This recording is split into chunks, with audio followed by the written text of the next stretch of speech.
অভিনেত্রী নুসরাত ফারিয়ার জামিন নামঞ্জুর করে কারাগারে পাঠানোর আদেশ দিয়েছে আদালত। স্বরাষ্ট্র উপদেষ্টা অবসরপ্রাপ্ত লেফটেন্যান্ট জেনারেল জাহাঙ্গীর আলম চৌধুরী বলেছেন, নুসরাত ফারিয়ার বিরুদ্ধে সুনির্দিষ্ট মামলা থাকায় তাকে আটক করা হয়েছে।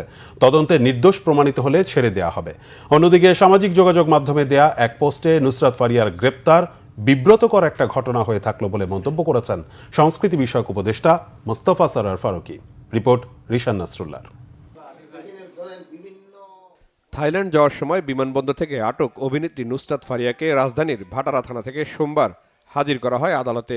পরে আদালত তাকে কারাগারে পাঠানোর আদেশ দেন। প্রতিবেদন সাপেক্ষে আগামী বৃহস্পতিবার পরবর্তী জামিন শুনানির দিনও ধার্য করেছে আদালত।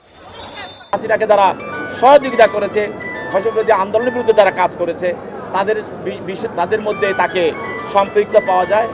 আজকে তার জামিন আংশিক শুনানি হয়। প্রতিবেদন দেওয়ার জন্য আগামী 22 তারিখ পাস নির্ধারণ করা হয় এবং আজকে তাকে সিডব্লিউ মূলে জেল হাজতে পাঠানো করা হয়। আমার মক্কেল উনি দেশেই ছিলেন না এবং তার ফেসবুকে আপনি যদি দেখবেন সপক্ষে বেশ কিছু পোস্ট আছে এই বিপ্লবের সপক্ষে। এই তো সবকিছু মিলে আমরা আশাপ্রার্থী যে সামনের হিয়ারিংয়ে কোর্ট আমাদের দিকে সহায় হবে। এদিকে সচিবালয়ে আইন শৃঙ্খলা বিষয়ক সভা শেষে নুসরাত ফারিয়ার আটক প্রসঙ্গে উপদেষ্টা বলেন, তদন্ত শেষ হলে বিষয়টি পরিষ্কার হবে। কেউ যেন ভোগান্তির শিকার না হয়, এই জন্য আমরা অবশ্যই ব্যবস্থা নিব।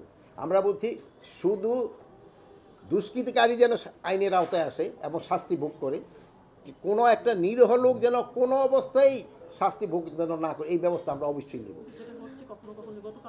না, গতকালে ওনারা গেছে তো আমরা ইনভেস্টিগেশন তো শেষ হয় নেই। ইনভেস্টিগেশন শেষ হয়েছে, ইনভেস্টিগেশন শেষ হওয়ার আগে তো বোন আমি বলতে পারবো না। হ্যাঁ, এখন তার নামে যদি কেস থাকে আপনি কি করবেন?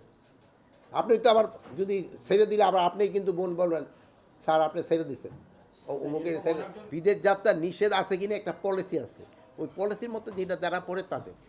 অন্যদিকে সামাজিক যোগাযোগ মাধ্যমে ফেসবুকে নিজের পেজে দেয়া এক স্ট্যাটাসে সংস্কৃতি উপদেষ্টা মোস্তফা সরোয়ার ফারুকী লিখেছেন, নুসরাত ফারিয়ার গ্রেপ্তার বিব্রতকর একটা ঘটনা হয়ে থাকলো। তিনি আরও লিখেছেন, সরকারের কাজ জুলাইয়ের প্রকৃত অপরাধীদের বিচার করা। ঢালাও মামলার ক্ষেত্রে সরকারের পরিষ্কার অবস্থান, প্রাথমিক তদন্তে সংশ্লিষ্টতা না থাকলে কাউকে গ্রেপ্তার করা হবে না এবং সেই নীতি অনুসরণ করা হচ্ছিল। তবে আওয়ামী লীগের সাবেক রাষ্ট্রপতি আব্দুল হামিদের বিদেশ গমনকে কেন্দ্র করে ক্ষোভের পর ওভার নার্ভাসনেস থেকেই হয়তোবা এমন হয়েছে বলে মনে করেন এই উপদেষ্টা। রিশান নাসরুল্লাহ, বাংলাভিশন, ঢাকা।